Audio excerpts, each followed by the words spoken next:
ഇത് അങ്കമാലി ബസ് സ്റ്റാൻഡിലെ രാത്രികാല കാഴ്ചയാണ് കാണുന്നത്. ഒരു ഇടവേളയ്ക്ക് ശേഷം വീണ്ടും തെരുവ് നായ്ക്കൾ അങ്കമാലി ബസ് സ്റ്റാൻഡിൽ കൈയടക്കുന്ന അവസ്ഥയാണ്. കഴിഞ്ഞ മാസമാണെന്ന് തോന്നുന്നു അങ്കമാലി പരിസരത്തെല്ലാം തെരുവ് നായ്ക്കൾ ഓടി നടന്ന് കണ്ടമാനം ആളുകളെ കടിച്ച് പരിക്കേൽപ്പിച്ചു.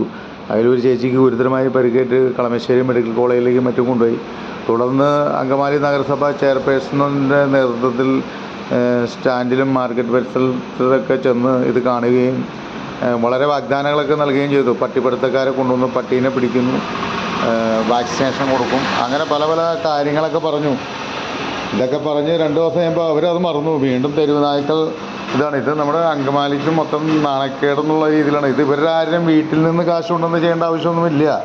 ഇത് തുടർന്ന് പോകുന്ന പരിപാടിയൊക്കെ തന്നെയാണ്. ഇത് അനിമൽ ബർത്ത് കൺട്രോൾ സിസ്റ്റം, അതായത് ABC പ്രകാരം കേന്ദ്ര സംസ്ഥാന ഫണ്ടുകൾ വരുന്നുണ്ട്. അത് പ്രകാരം ഷെൽട്ടറുകൾ ഉണ്ടാക്കാം. ഇതിന് വാക്സിനേഷൻ കൊടുത്ത് തെരുവ് നായ്ക്കളുടെ ഷെൽട്ടറിലേക്ക് ഇട്ട് വന്ധീകരണം നിർത്തി ഇതിൻ്റെ എണ്ണം കുറയ്ക്കാം. അങ്ങനെ പല പല പദ്ധതി ഇവിടെയുണ്ട്. ഇതിനു വേണ്ടി സർക്കാർ തന്നില്ലെങ്കിൽ പോലും അങ്കമാലി മുനിസിപ്പാലിറ്റിയിൽ ധാരാളം ഫണ്ടുള്ളൊരു മുനിസിപ്പാലിറ്റിയാണ്.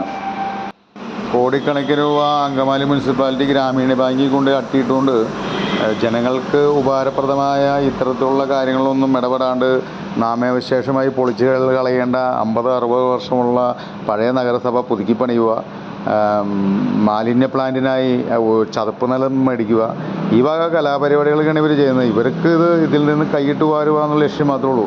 ജനങ്ങൾക്ക് ഉപകാരപ്രദമായ ഒരു പദ്ധതിയും കൊണ്ടുവരുത്. കണ്ടില്ലേ, തെരുവ് നായ്ക്കൾ ഇങ്ങനെ ഓടിപ്പാഞ്ഞ് കിടക്കുന്നു. അവിടെ ധാരാളം പേര് വരുന്നുണ്ട്. അതൊരു മൾട്ടിപ്ലക്സ് കോംപ്ലക്സാണ്.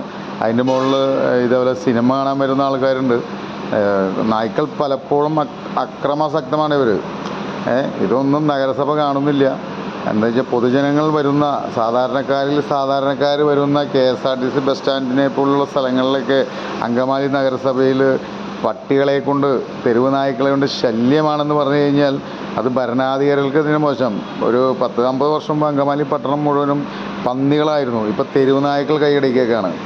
അത് ഭരിക്കാൻ അറിയണവൻ ആ കസേര കയറിയിൽ ഇതിനൊക്കെ പല പ്രതിയുണ്ടാവും. ഇത് കുറേ വാഗ്ദാനങ്ങൾ ഇങ്ങനെ നൽകും.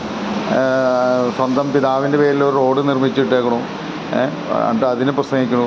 ഇപ്പോൾ ആ റോഡിൻ്റെ അവസ്ഥ എന്താ? നഗരസഭയുടെയും വ്യാപാര ഭവൻ്റെ ഇടയിലുള്ള റോഡിൻ്റെ അവസ്ഥ എന്താണെന്ന് അറിയണമെങ്കിൽ ഒന്ന് വൈകുന്നേരവും രാവിലെ പോയി നോക്കണം. ബാറിൻ്റെ എൻട്രൻസ്, അവിടെ നിയമവിരുദ്ധമായിട്ട് ഒരു ബാറിൻ്റെ എൻട്രൻസ് ഇട്ടേക്കണു. കുടിയന്മാർ തുണിയില്ല കോണമില്ലാണ്ട് അവിടെ കിടക്കുന്നു. അത് ലക്ഷങ്ങൾ ചിലവഴിക്ക് കട്ട വിരിച്ച റോഡാണ്. എന്നിട്ട് പൂർവ്വീകരുടെ പേരിട്ടേക്കണു. ആ ചേട്ടൻ്റെ പേര് ചീത്തയാക്കുന്ന വിധത്തിലാണ് ഇപ്പോൾ ആ റോഡിൻ്റെ അവസ്ഥ. ഇതൊക്കെ കൈകാര്യം ചെയ്ത് പോകാൻ നല്ല ഒരു പാഠവും വേണം, നേതൃത്വ മികവ് വേണം. ഇതറിയില്ലെങ്കിൽ ആൾക്കാരോട് ചോദിച്ച് ഭരിക്കാനുള്ള കഴിവ് വേണം. ഇത് കണ്ടില്ലേ, തെരുവ് നായ്ക്കൾ ആക്രമിച്ച അങ്കമാലി KSRTC സ്റ്റാൻഡിൻ്റെ ഒരു ഗതികേടാണ് ഈ കാണുന്നത്.